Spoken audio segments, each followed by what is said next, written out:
Hi,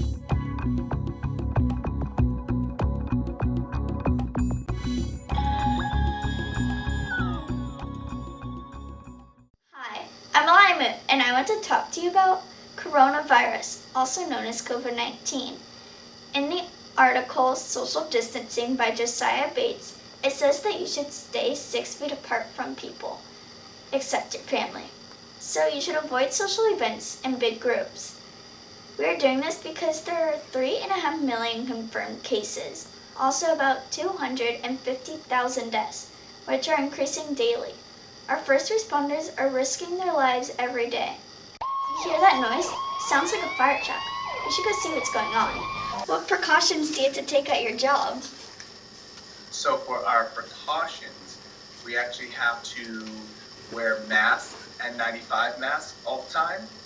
We have to wear latex gloves, and we have to try and keep our distance as much as we can from each other. So our masks look like this. Every single fall, we have to wear an N95, glasses, and goggles, and gloves. That mask is very different from the masks we have to wear. Yes, you probably have surgical masks, which we give our patients. But for us, we want to be more protected, so we wear our N95. Okay. Is it harder to maintain social distance at your job? I would say so. You know, there's 5 of us on a shift. So the house is pretty big, but when you're eating dinner together or you're sitting down, it's hard to keep your 6 feet away from each other. And when you're driving to a medical call or a fire call, you're all in the same truck or an ambulance. Oh. We have a difficult time with that. But we do it as much as we can. Okay. Have you or anyone else you know gotten affected by COVID-19?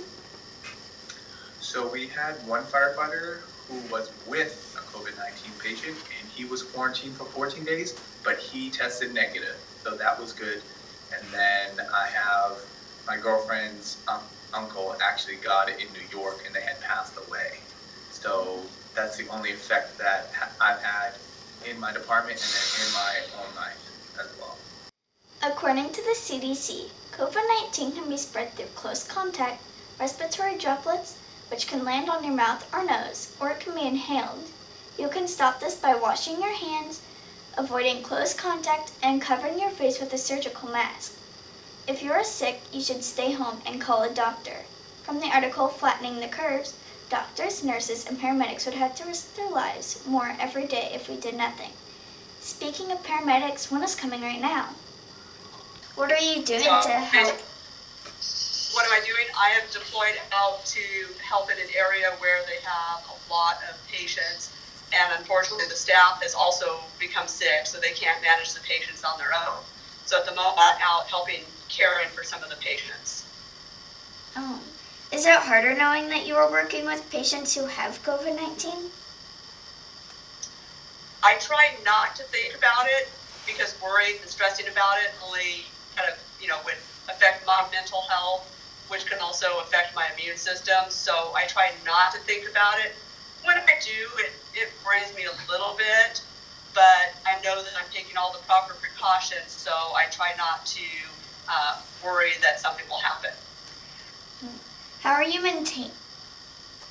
maintaining your social distance? Well, when I'm working with the patients, I'm not able to maintain a social distance, but I have what's called PPE, personal protective equipment. So I basically have on like the uniform you see now, and then I have a protective paper pants. It's called non-permeable, so nothing soaks into them. And then on top of that, I have a cloth gown that goes down past my knees. And then on top of that, I have another paper non-permeable gown that goes on top of that. And then I have 3 pairs of gloves on, 2 that I never take off, 1 that I change on top of the second pair every time I touch a patient. And then I have a covering over my hair and an N95 protective mask on, a pair of goggles on, and then a face shield over that.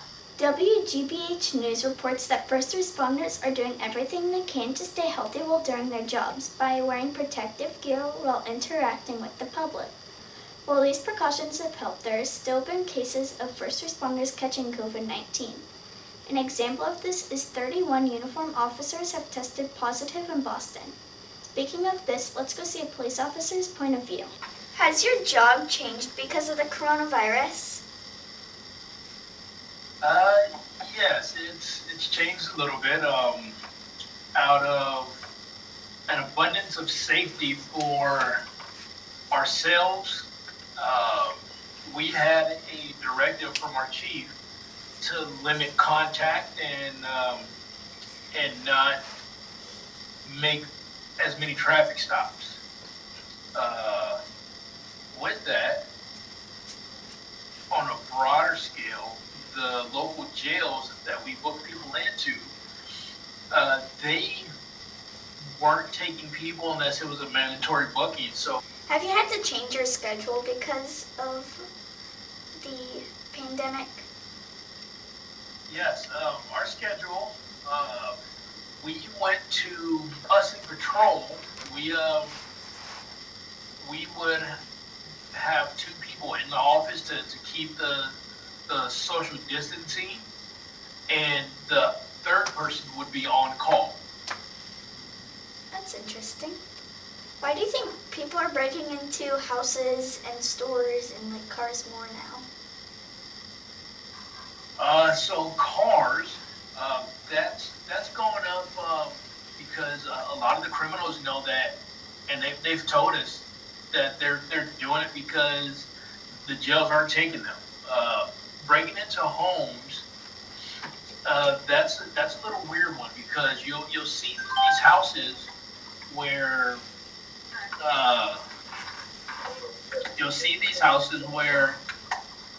they kind of watch or they know the neighborhood and know if they're part of essential personnel and they're gone.